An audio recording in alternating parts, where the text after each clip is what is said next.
말씀은 열왕기하 12장 17절에서 21절까지입니다. 우리 같이 한 목소리로 함께 읽겠습니다. 그때에 아람 왕 하사엘이 올라와서 가드를 쳐서 점령하고 예루살렘을 향하여 올라오고자 하므로 유다의 왕 요아스가 그의 조상들 유다 왕 여호사밧과 여호람과 아하시아가 구별하여 드린 모든 성물과 자기가 구별하여 드린 성물과 여호와의 성전 곳간과 왕궁에 있는 금을 다 가져다가 아람 왕 하사엘에게 보냈더니 하사엘이 예루살렘에서 떠나갔더라. 요아스의 남은 사적과 그가 행한 모든 일은 유다 왕 역대지략에 기록되지 아니하였느냐? 요아스의 신복이 일어나 반역하여 실라로 내려가는 길 가의 밀로 궁에서 그를 죽였고, 그를 쳐서 죽인 신복은 시므아스의 아들 요사갈과 소멜의 아들 여호사바드였더라. 그는 다윗성에 그의 조상들과 함께 장사되고 그의 아들 아마샤가 그를 대신하여 왕이 되니라. 아멘. 요아스 왕의 끝은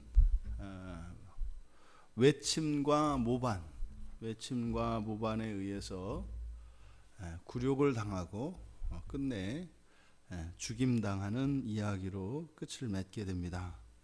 그러니까 요아스의 인생은 비극이라고 할 수 있습니다. 그래서 형제들이 사륙당하는 그 참화 속에서 이제 단신으로 살아나서 제사장의 섭정 아래 있다가 이제 왕으로 이제 지냈습니다만, 그리고 다시 우상 숭배에 빠지고, 그리고 이제 이방인 왕에 의해서, 그리고 신하들의 모반에 의해서 그가 세웠던 모든 명예와 모든 것들을 다 잃어버리고 자기의 목숨까지 잃어버리는, 그래서 40년 왕으로 살았습니다만 그 인생의 끝은 참 비극적인 인생의 그런 주인공이었다. 그렇게 결론을 지을 수 있는 것 같습니다. 실제로 그 사람이, 이 요아스가 왕위에 오른 것은 사실 굉장히 극적이잖아요. 몰래 숨겨졌다가 또 왕으로 등극하고, 사실은 그 혁명이 성공한다는 것은 사실은 쉽지 않은 그런 상황이었지 않습니까? 근데 그렇게 이제 왕위에 오르고, 그래서 명맥이 끊겼던 그 다윗의 왕조를 계속 계승하고, 그리고 잘못됐던 그 바알 신앙을 척결하고 개혁을 했던 사람입니다. 그리고 성전을 보수했던 사람이고. 그런데 지금 17절에서 21절까지 기록되어 있는 요아스가 겪었던 이 비극적인 사건들, 그것의 이유가 사실은 이 열왕기에는 생략되어 있습니다. 그러니까 열왕기에서는 16절에서 바로 17절로 이렇게 이어집니다만, 17절에 시작하는 그때에 라고 하는 이 말은 상당한 시간적 공백이 있고, 이 안에는 많은 사건들이 그 사이에는 일어납니다. 첫째로는 대제사장 여호야다의 죽음이 있고, 그리고 그 후에 여호야다가 죽고 난 뒤에 사람들의 청에 못 이겨 이제 아세라 숭배를 허락하게 되고, 또 급기야는 여호야다의 그 제사장 직분을 이어받은 그 아들 스가랴, 그 스가랴가 이 요시야의 잘못들, 이런 우상 숭배와 이런 그의 잘못에 대해서 직언한 그 사건으로 인해서 돌로 쳐 죽이는, 이러한 내용들이 역대하 24장 15절에서 22절 사이에 기록되어 있습니다. 요아스를 왕으로 올려줬던 여호야다, 그리고 그가 23이 될 때까지는 실제적으로 선정을 베풀게 하였던 여호야다 제사장이었습니다. 그리고 대제사장의 칭호를 받은 사람이었고 사람들에게 제사장이었음에도 불구하고 왕의 묘실에 안치될 정도로 그렇게 훌륭한 제사장이었습니다. 그런데 그의 아들을 어떻게 보면은 그 개국공신이고 자신을 왕으로 세운 제1등 공신인 여호야다의 아들을 자신의 잘못을 지적했다고 해서 그것도 사적인 것도 아니고 율법에 따라 하나님이 가장 싫어하는 그 우상 숭배에 대하여 지적한 것으로 돌로 쳐 죽였다. 그러니까 이 대목에서 사실은 이 요아스가 여호야다에 대하여 품었던 그 생각이 어떠한 것인지를 짐작해 합니다. 이런 일들이 바로 17절에 그때에라고 하는 이 시간 부사 안에 다 함축되어 있습니다. 그래서 그 결과로 사실은 하나님의 심판으로 이런 일들, 외침과 신하들의 모반이 있었다라고 하는 것이 역대기 저자의 기록인 것입니다. 우상 숭배를 다시 허용한 이 요아스에게 아람 왕 하사엘의 침략이 있었습니다. 그래서 하사엘이 침략을 했는데 보니까 요아스가 성전을 보수하게 하고 또 이제 그 남은 금으로 성전 안에 있는 그릇들을 다시 만들어서 이제 보충을 했었는데 성경은 요아스가 드린 것 외에 심지어 그의 증조 할아버지까지 이름을 거론합니다. 그래서 여호사밧과 여호람과 아하시아가 구별하여 드린 모든 성물, 그리고 자기가 드린 성물, 그 외에 여호와의 성전 곡간과 또 왕궁에 있는 금까지 고스란히 다 하사엘에게 바쳤다라고 이야기를 합니다. 그러니까 어찌 보면은 이 요아스가 생전에 했던 가장 큰 지적 중에 하나가 성전을 보수하고 성전에서 다 비워졌던 그 성전에 사용되는 그릇들을 다시 보충해 놓은 것이라고 할 수 있는데, 자신이 드린 것은 고사하고 증조 할아버지 때부터 아니 그 이전부터 있던 모든 금 그릇들을 하사엘에게 갖다 바쳤다, 이렇게 이야기를 합니다. 그리고 그것을 가지고 떠났다. 그러니까 요아스가 했던 모든 그 공적들을 싹 가져가 버린 것이 되는 거죠. 그리고 나서 신복들의 반란이 또 이어집니다. 그래서 이 신복들의 반란은 이 열왕기에서는 시므앗의 아들 요사갈, 소멜의 아들 여호사밧드 이렇게 되어 있는데, 이거는 이제 오역입니다. 전형적인 오역입니다.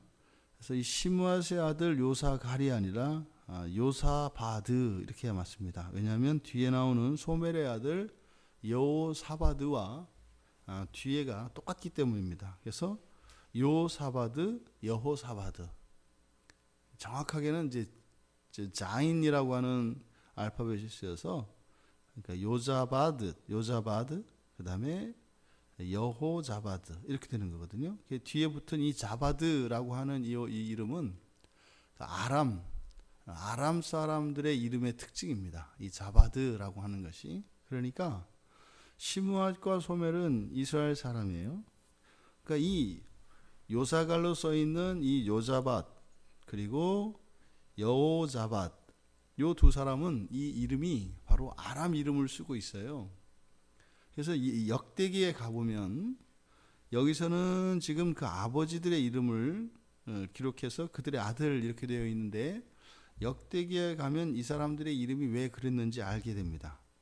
그래서 둘 다 어머니들, 이들의 어머니들은 하나는 이 요사갈로 표현된 이 요자밧, 이 요자밧의 어머니가 암몬 여자고, 그 다음에 여호자바드의 어머니가 모압 여자입니다.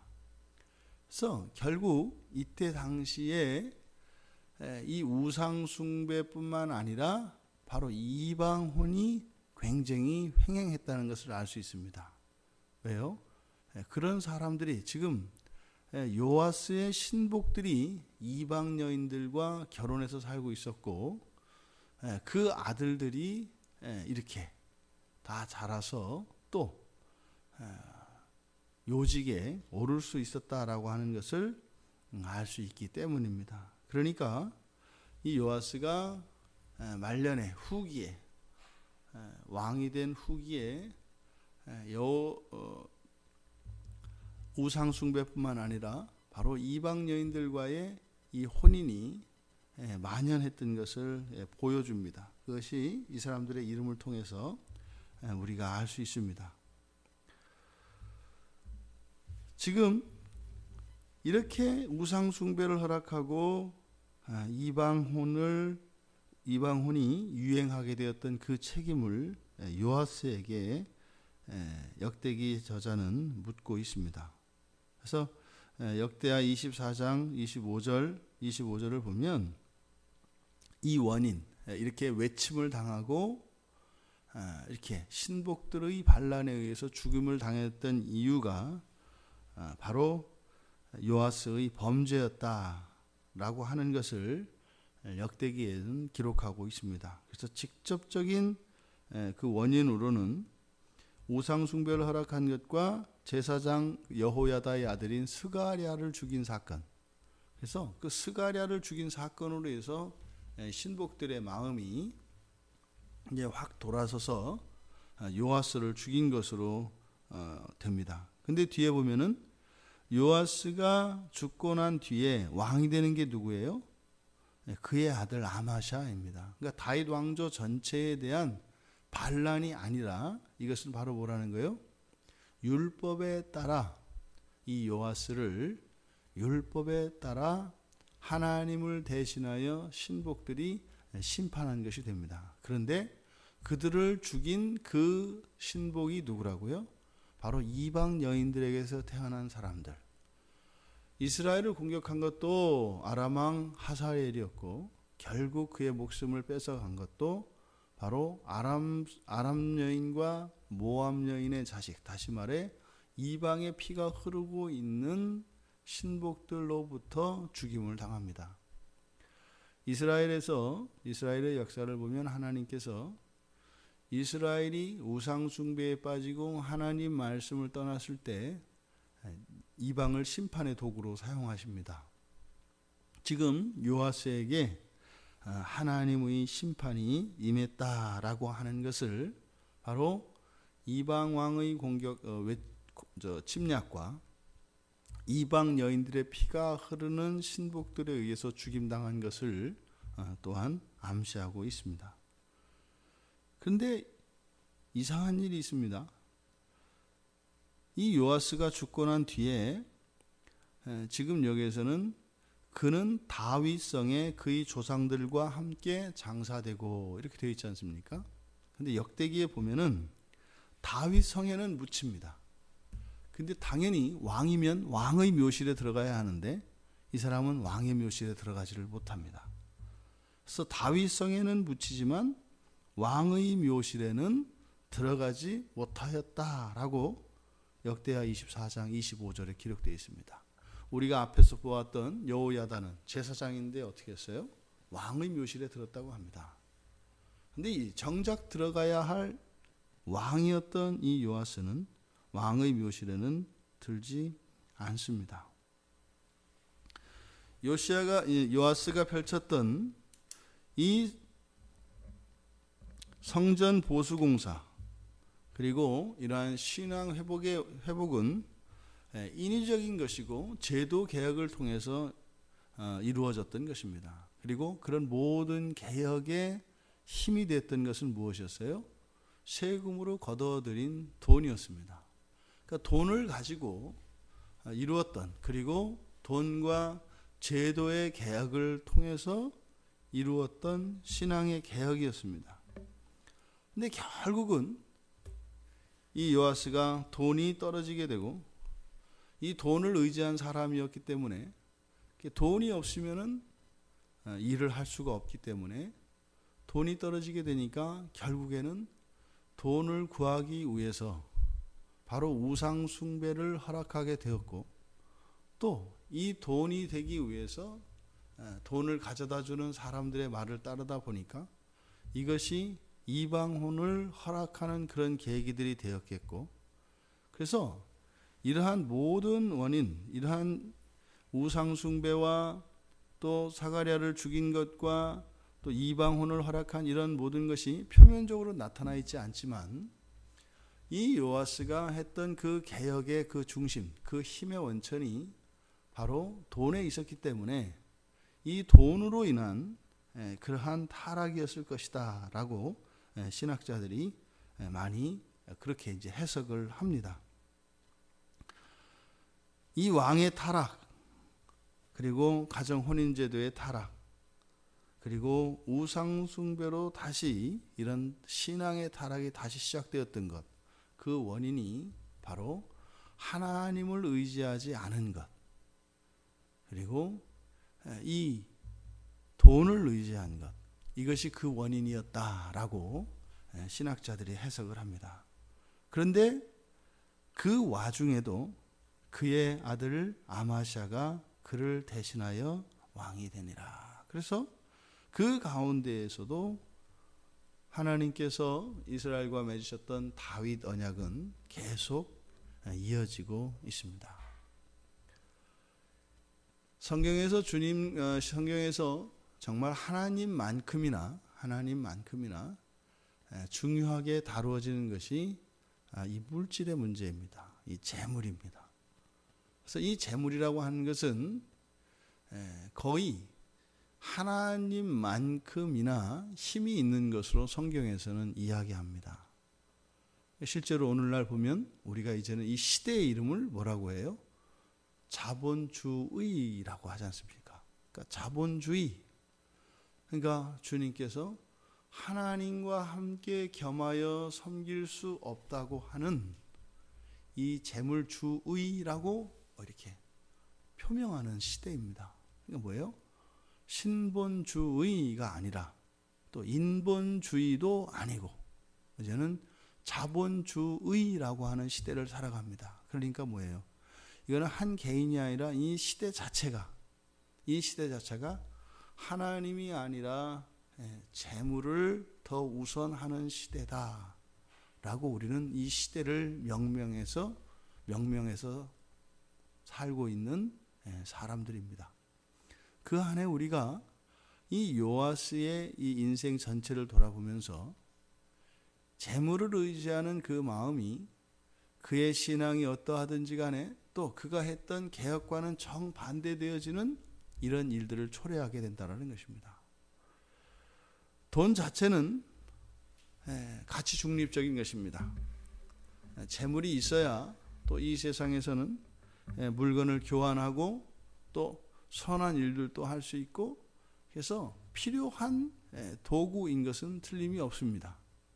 그런데 이 재물이 가지고 있는 이 구매력이라고 하는 것은 우리들이 생각하는 이상으로 큰 것이기 때문에, 그래서 마치 소의 코에다가 콧뚜레를 뚫어가지고 그 소를 다스리는 것처럼 이 재물을 우리들이 다스릴 수 있는 이 돈을 사용하는 그 역량이 되지 않는, 자신의 역량을 넘어서는 그러한 재물들은 오히려 그 재물들이 우리를 죄 가운데로 몰아갈 것이라는 겁니다. 우리는 오직 이 재물들이라 할지라도 그래서 우리가 직접적으로 재물을 의지하기보다는 오직 하나님만을 의지하고 하나님께서 우리들에게 허락하시는 그 한도 내에서 우리의 신앙 안에서 그렇게 살아가고 그렇게 세상을 섬기며 살아가는 것이 가장 안전한 길이겠다. 요아스의 이 마지막 비극적인 인생을 돌아보며 이 세상을 살았던 많은 부자들이 인생을 돌아볼 때 과연 그가 그렇게 모았던 재물들과 그 재물들을 사용하였던 그 일들을 가지고 돌아볼 때 그것이 기쁨이 되고 보람이 될까? 전에도 말씀드렸던 것처럼 이 재물이라고 하는 것은 우리들에게 책임으로 주어지는 것입니다. 소유권은 하나님께 있는 것이고 우리에게 많은 재물이 허용될 때는 그것에 대한 사용권만 우리들에게 위임되는 것인데 우리가 사용한 그것에 대해서는 마지막 날에 반드시 회개하게 될 것이라는 겁니다. 그 결산하는 그 날에 우리가 이 세상을 살며 사용했던 하나님이 우리들 각자에게 허락하셨던 이 모든 재물들이 하나님이 기뻐하시는 그것들에 쓰임받을 수 있기를 바랍니다. 그래서 그것이 단지 정욕에 쓰임받고 또 마땅히 쓰여야 할 곳에 쓰이지 않아서 마지막 날 주님과 함께 결산하는 그날에 부끄럽지 않은 우리들이 될 수 있도록, 특별히 이 자본주의라 명명된 이 시대를 살아가는 우리들에게 이 재물관, 이 재물에 대한 우리들의 생각과 또 우리들의 생활 방식을 점검해 보게 하는 그러한 말씀이었습니다. 오늘 하루 무심결에 또 정말 옳지 않은 곳에 우리들이 우리에게 주신 하나님의 재물을 잘 사용하며 그렇게 우리의 신앙이 또한 이런 물질들을 사용하는 것을 통해서 그렇게 우리의 신앙이 잘 드러날 수 있는 이 하루가 되기를 주님의 이름으로 축원합니다. 하나님, 구사일생으로 살아 왕이 되었고 왕으로 40년을 지냈던 요아스 왕의 인생을 돌아보았습니다. 그 인생의 마지막이 이방인들에 의하여 침략당하고 마침내 죽임을 당하였던 비극적인 인생이었습니다. 그러한 일들의 가장 결정적인 원인은 재물을 의지하고 그 재물로 자신의 힘을 살았기 때문인 것을 보게 되었습니다. 저희들이 다시 한번 저희들의 삶을 돌아보게 하시고 저희들에게 허락하신 이 모든 재물의 주인이 하나님이신 것을 명심하여 저희들에게 주신 이 재물의 사용을 신앙 안에서 바르게 사용하며 저희들의 인생을 그렇게 허비하지 않고 하나님 뜻 안에서 살아갈 수 있도록 은혜를 내려 주시옵소서. 오늘 하루 저희들의 삶과 저희들의 생각 속에 있는 이 재물관을 되돌아보기를 원합니다. 바른 생각으로 바꾸어 주시고 또한 저희들의 삶 속에 개선해야 될 것들과 하나님이 기뻐하시는 것을 깨닫게 하여 주셔서 오늘 말씀을 통하여 저희들의 삶과 저희들의 내면에 변화가 있게 하여 주시옵소서. 감사하며 예수님의 이름으로 기도드리옵나이다. 아멘.